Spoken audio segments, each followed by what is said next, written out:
Okay, so this video will give you an idea of what parents and students can expect from our kindergarten virtual learning program. And hopefully, it will answer a few questions that you might have at this time.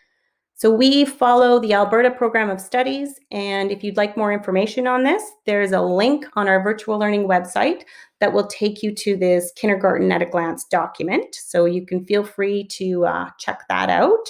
And it's also important to know that our kindergarten program is teacher led and parent supported. So we really, really encourage parents to be actively engaged with supporting their children in their learning.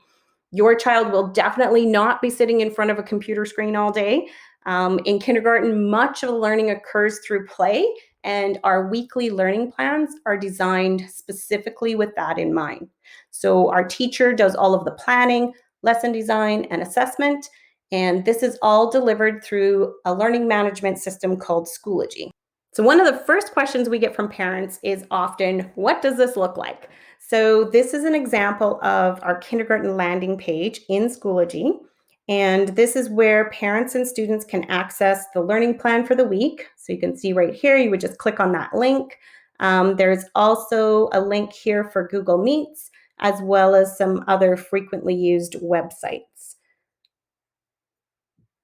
Now, here's an example of a weekly learning plan. Keep in mind you have flexibility in completing these learning activities with your child at a time that works best for you, your child, and your family.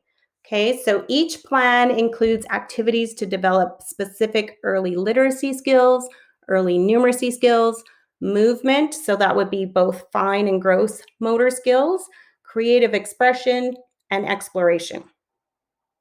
There are 4 activities included in each of the 5 areas for your child to work on throughout the week. Let's take a look at early literacy. Here you can see we've included a read aloud.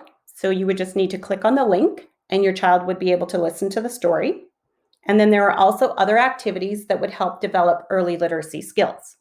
So let's take a look at leaf letters.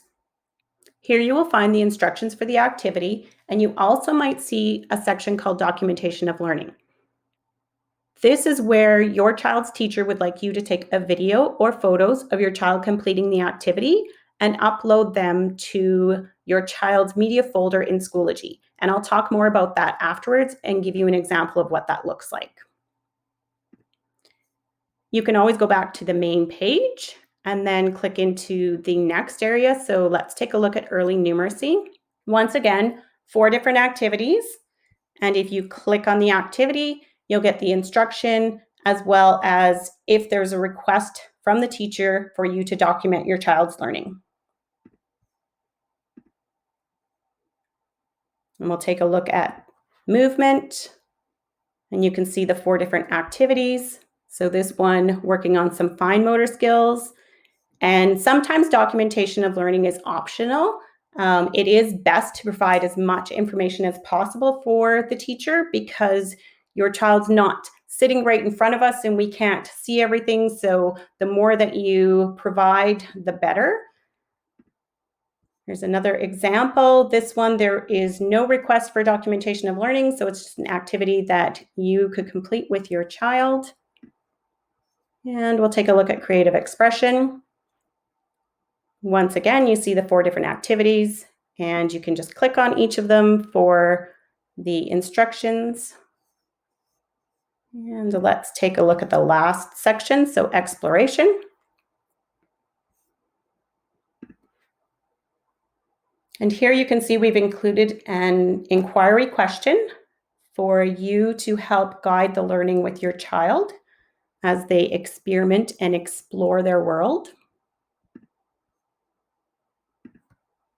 And here's another example. This one was an outdoor obstacle course, and the teacher did request that parents take a video and submit that into their folder in Schoology.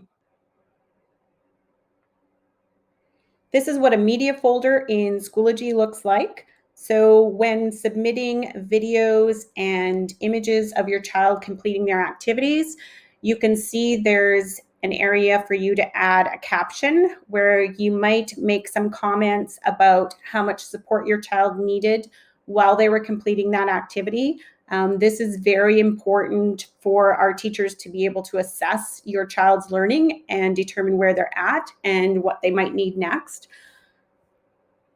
It's very easy to either upload images off of your computer or laptop. There's also an app that a lot of parents like to download on their phone because then it's very easy to just take the picture or the video directly on your phone and upload it to Schoology.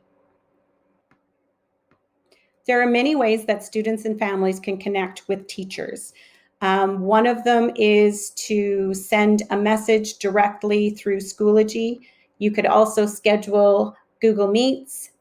Feel free to send an email or just call them and have a conversation. That was a brief overview of our kindergarten virtual learning program. I hope it answered a few of the questions you might have at this time. If you're interested in registering your child with us, registration information can be found on our website. And if you have any questions or would like further information, please give us a call at Connections for Learning. And I'd just like to thank you for your time. And we look forward to the possibility of having you and your child join us in virtual learning.